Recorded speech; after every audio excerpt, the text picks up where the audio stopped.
Isaac. Finally, when Abraham was 100 years old, Isaac was born. Sarah didn't want Ishmael to share inheritance with Isaac. She asked Abraham to cast Hagar and Ishmael. Sadly, Abraham sent Hagar and Ishmael away, and they wandered in the wilderness. When they had no more water to drink, an angel appeared, and she saw a well. Thus, Ishmael grew in the wilderness of Paran, southeastern Israel today, and became an archer while God was with him. Then, his mother married him to an Egyptian woman. Ishmael had 12 sons, princes of nations who lived in Havilah, today Hijaz Mountains, south of Medina, Arabia, 400 miles north of Yemen.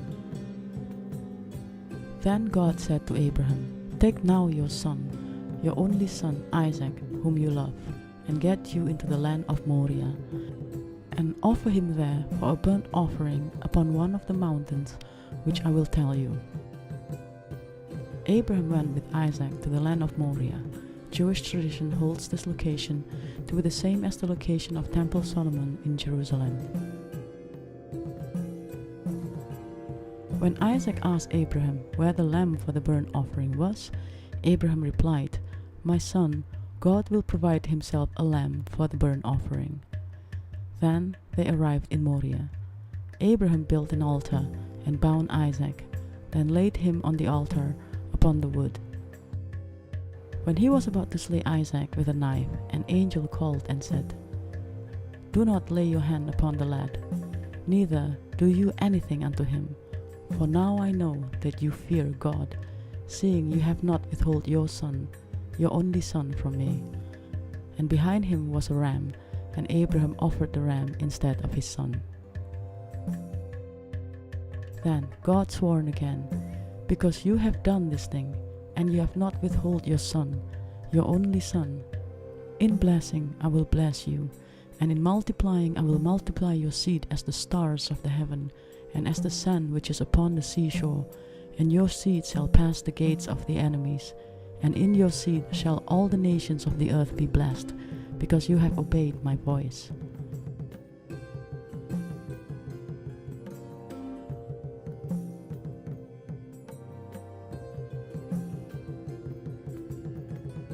Sarah died at 127. Abraham mourned for her and sought to acquire a tomb, because they were strangers in that land. When Abraham asked to buy the land, the Hittites offered to give it for free. Out of respect, Abraham stood up and bowed himself to the people of the land, even to the children of Heth. Heth or Hittites were sons of Canaan, the descendant of the Black Ham, an ancient Anatolian tribe in Turkey today. Abraham insisted to pay, and finally paid 400 shekels of silver, and buried Sarah there. Today this place is known as the Cave of Patriarch in Hebron, east of Jerusalem. Isaac married Rebekah. Abraham was getting old. He wanted Isaac, who was 40 years old, to be married. He wanted to be sure that Isaac won't take a wife among the Canaanites, although they were living among them. Therefore, he sent his eldest servant to his country of origin, Mesopotamia, today Iraq, to the place of Nahor, Abraham's brother. The servant must swear to bring the bride back to Isaac, for Isaac must not leave the land which God had promised to them. The servant took 10 camels and goods, then departed to Mesopotamia.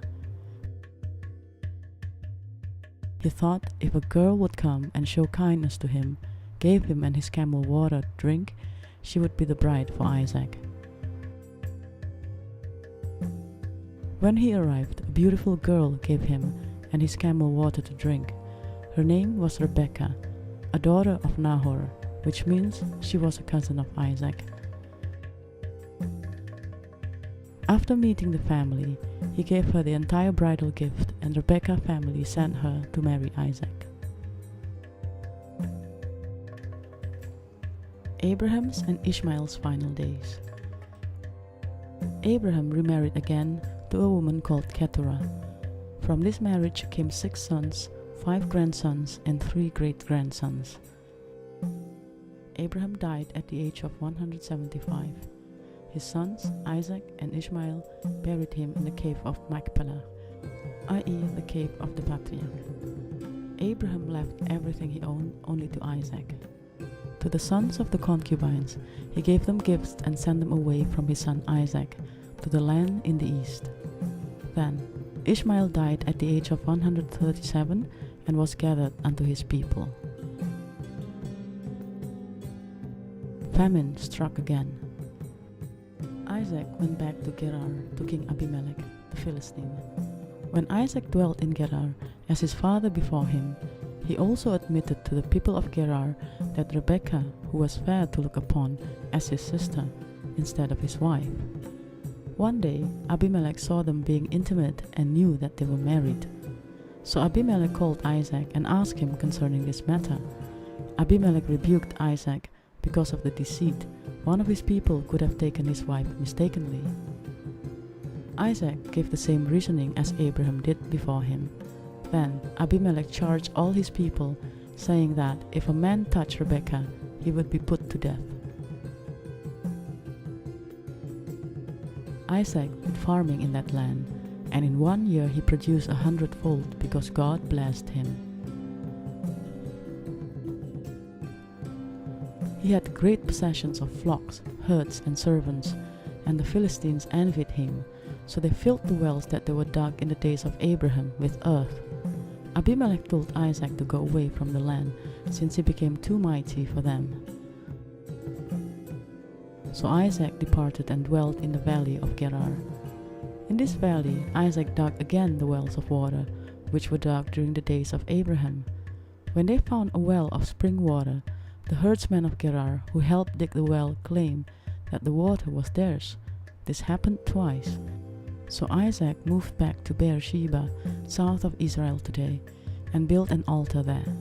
Seeing how blessed Isaac was, Abimelech went to him in Gerar and made a peace covenant with him.